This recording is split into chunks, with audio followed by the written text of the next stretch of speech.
Hello, I'm Kristy Wallace, and this is Suddenly I See, a podcast which explores the power of a positive mindset, gratitude, and love in changing your life for the better. Join me as I share the mind hacks, rituals, and choices that have helped me survive and thrive in the face of adversity to arrive at a point where suddenly I see what truly matters in this life. Let's get started.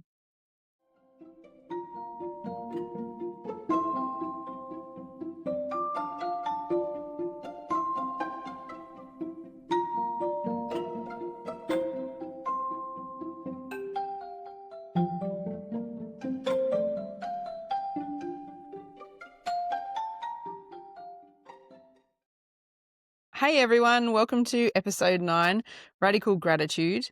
I feel like some of you may be thinking, yeah, Kristy, we get it. You've mentioned gratitude in nearly every episode, and it is really important. But in this episode, we take it to a whole nother level.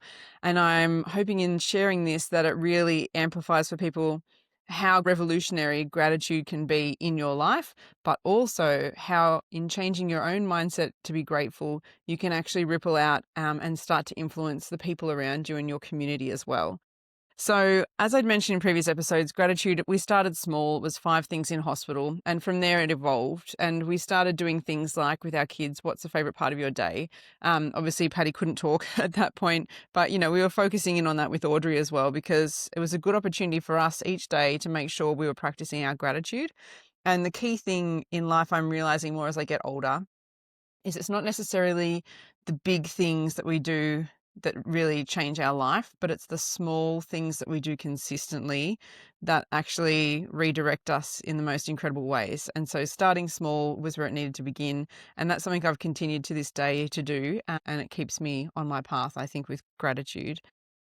But the kind of epiphany we had, which changed everything, was driving to Sydney one day for another checkup. So Paddy, at this point, we were going to Sydney every 6 weeks to get permission to start treatment. But then every 3 months, we were also having MRIs to monitor the tumour.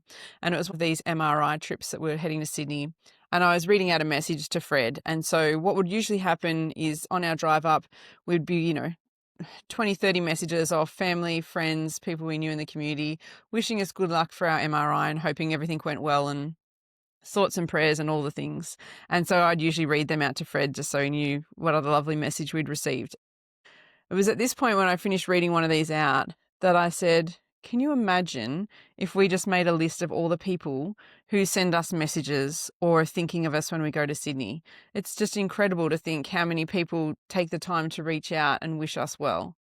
And from there, it kind of snowballed into something bigger, because then I started picturing this idea of Paddy, Fred, myself, and Audrey standing there with all of the people that have helped us from day of diagnosis to now. And this was still when we were only about a year into the journey. But already, like we started talking about in the car and listing names and, doctors, nurses, medical professionals of every kind, family, friends, community members, community groups. And we went, oh my gosh, if we pictured everyone, there'd be easily over 100 people, if not more people already, that have supported us in some way on our journey, whether it's curing Paddy with his tumour or treating him for that, giving emotional support, cooking meals. It was just incredible. And when you visualize, and I challenge you to do this for your own children if you have them, or just people in your life in general and who have supported you, it's a beautiful thing. Visualize yourself with everyone throughout your life who has in some way helped you or shaped you or supported you to be the person that you are. It's incredible when you do that. And, like we said, this was a 12-month period really for us. And already we felt like we had this huge group of people around us. And one of our friends early in the piece had kind of written a hashtag Team Wallace. And so we decided that this beautiful visualization, all these people, they were part of our team. This was Team Wallace for us. And that's what kept us going. And we felt so lucky then thinking, you live in a city and you're closer to hospital and you're closer to services. But do you have the connections? Do you have the support and the love? Like we felt like when we went to Sydney, we had a whole town behind us to get us there and support us. It was just incredible. And so going on from there, we decided we should start taking photos of Paddy with the people who are helping him, just mainly for our records. Nice to know and acknowledge, like, to these people, thank you for being part of our journey with Paddy. Can we get a picture of you with Paddy and just, have a record of that? And then a few months down the track, one of my morning walks, I had this thought where I was like, do you know what? We need to go bigger than that. I think we need to create a Patrick Wallace Gratitude Project where we acknowledge and thank everyone that's helped us along the way. What an incredible moment that would be to invite all these people around and say, come and watch this. And it'd be the ultimate expression of gratitude because we could show it to them. And then on top of that came this idea that we could put all this together, but also then run it as a fundraiser for Country Hope. So for those who don't know Country Hope, it's a Riverina-based, but now it's expanding even more, Riverina-based charity for children who have cancer or have chronic health conditions. And this organisation is phenomenal. So once Paddy was diagnosed and we'd returned back, we had a phone call from Ellie Webb, who was the patient support caseworker, I guess if you call her, for Country Hope. And she basically was like, I'm Ellie, I work at Country Hope. We've heard you've got a child that has cancer and we'd like to know if we can help you in some way. And to be honest, on the back of the fundraising fiasco that we had earlier, we were quite hesitant and we felt very vulnerable and a little bit, who are you? How do you know our kid has cancer? We've never heard of Country Hope. And so we were quite apprehensive. And we decided, though, we had another appointment, like a treatment in Wagga for Paddy. And so we went over and met with Ellie, who is the most incredible woman in that role. And she's never been replicated in that role. She's phenomenal. And she just asked questions that made us realize this woman knows what we're going through. And it turns out the reason she knew that we had a child with cancer is because the chemotherapy nurses at Wagga Base Hospital call and put in a referral. We've got another family that you guys might be able to support. And that's how she came to be aware that Paddy was on treatment. And she offered to help us in any way she could, whether it was financially, whether it was supporting us to get trips to Sydney if we ever need to fly instead of driving, all these things. And to be honest, at the time we were quite proud and we thought we're okay because we were really early in this journey and we knew we had the fundraiser. And so we were like, we're actually probably okay. But a few months down the track, things did snowball and get on top of us. And we were able to reach out to Country Hope and help us. But the other thing that Ellie did that was just phenomenal is every time we'd, again, do a trip to Sydney, she'd send a message, hey guys, off to Sydney this week, hoping everything goes well. I've put $100 in your bank account to help with petrol. Awesome. Thank you so much. Like, she just stood by our side every time we did a trip to Sydney. She was another person that we knew had our back and was supporting us.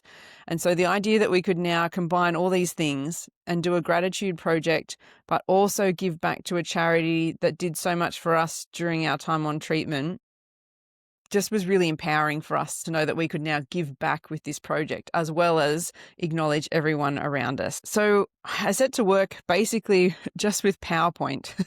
Nothing, this was 8 or 9 years ago. We didn't have the flashy tech that we do now. I could probably whip that up in no time. This was weeks and weeks in the process and hours of painstakingly finding the photos that we wanted to use, writing the text that went with it.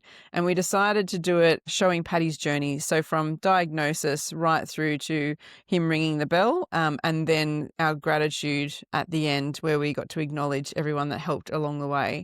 And we contacted our local council. We have a cinema in our town and we decided we were going to screen it at the cinema. The mums got on board and their friends saying, we'll do catering. So they, made nibbles and supper kind of stuff. And we got champagne and, that was our donation basically in buying some champers for the night for everyone as well. And we charged like $15 a head for people to come and see this gratitude project. And it became very apparent when we started pushing out, this is what we're going to do, that everyone was going to support us. So we ended up having to run 2 sessions at the cinema and we had around 150, 200, somewhere in there, people come along to watch the Patrick Wallace Gratitude Project. And to have nearly all the people that had helped us in the room as well. Again, last episode I talked about celebrating the wins. Here we'd created this moment where we had all of our people that were on our team in one place and we were going to get to acknowledge them in the most significant way. And it felt fantastic. It was one of the greatest nights that we've put together and done as a family and as a community. It was amazing. And so this movie ended up going for 45 minutes and we were able to ripple out all of our thanks and all of our gratitude. We started with the quote from Viktor Frankl that was so important to me, that when we're no longer able to change a situation, we are challenged to change ourselves.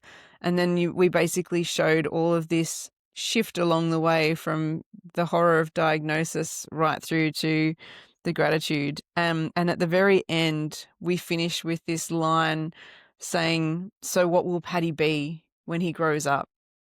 And we listed some ideas of, people that we knew that were vision impaired and what they did in life. So we said, will he be a lawyer? Will he be an interpreter? Will he be a Paralympian?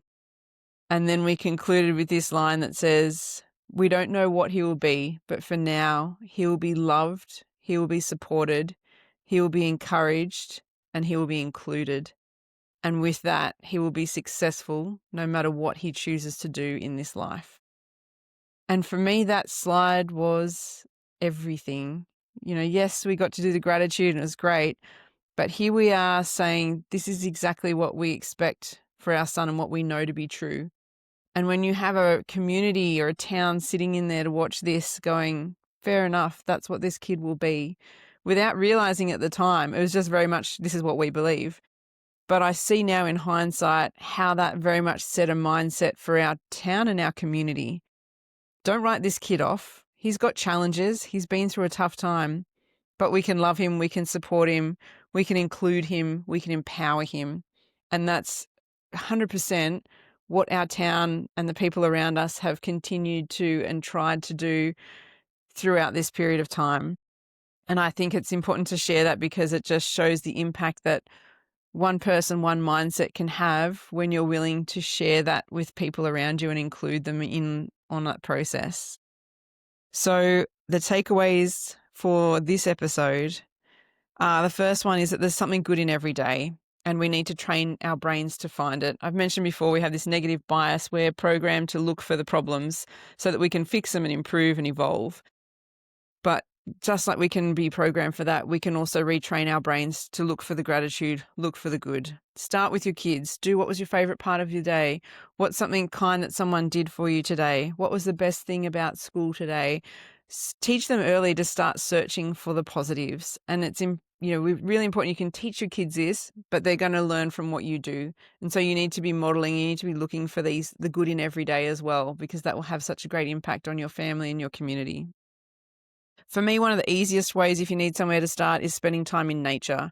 There are so many times where you see a sunrise or a sunset and you feel like you're the only person looking at this magical show, and it just grounds you so much in the beauty that's around you. And it takes you, as someone, with anxiety that's always thinking about the what if, it stops me and it makes me think, what's happening right now? It's a grounding technique, finding gratitude, and it's so powerful. The next takeaway is that gratitude that's not expressed is like wrapping a gift and not giving it to someone. And I remember when I first heard this and saw it explained like that, I'm like, yes, that's so true. Because so many of us actually walk around with holding gratitude for other people. I'm really grateful they did that for me, or we'll tell other people about it. But it's actually quite rare, sadly, that we will stop and express gratitude to the person right in front of us for what they might have done or how they're supporting us or helping us. Even as simple as my biggest thing is when you get good customer service, because I feel like now, isn't that a rarity to find? And so even saying to that person, thank you so much for your help, that's made things so much easier for me. Those little micro moments where you stop and acknowledge people changes their day. And now they've got a pep in their step and they're happy. So guess what? They'll probably pass on something good or kind to someone else as well. We ripple out. I think I'm going to change the world, but I know I'm going to change the world because it's so simple. You don't need to have a huge title or a high position. Every single one of us, through kindness, through gratitude, can ripple out and impact our society in such a positive way, and the world needs that more now than ever. So express your gratitude. The final takeaway is don't underestimate the power of giving back to others. We are so grateful for Country Hope, and it felt really good for us to be able to give back to them. But it also empowered us because it took us from people who needed help from that organisation to people who could now help that organisation. And for me, that's the ultimate phoenix rising. It's that moment where you've been through the challenge and you're grateful for the support, but now you stand in a position of power where you can give back and you can help.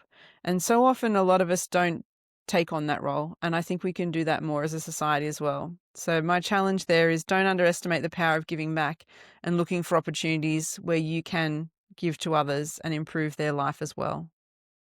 Thanks so much for listening. Gratitude, as I said, it's my core, it's everything. And I'm really proud to be able to share how we as a family amplified this into a radical gratitude expression and the impact that had on our community as well. So hope there's something there that you can think on, and maybe what can you implement? What can you change? What gratitude can you express this week as you go about your day? All right. Thanks, everybody. I hope this episode has given you something to reflect on or some tools that you can implement in your own life. If you know someone who could benefit from this episode, please share it with your family or friends. It would mean so much to me. Remember to stay positive, be grateful, and take each step of the journey with kindness and love in your heart. Until next time, bye.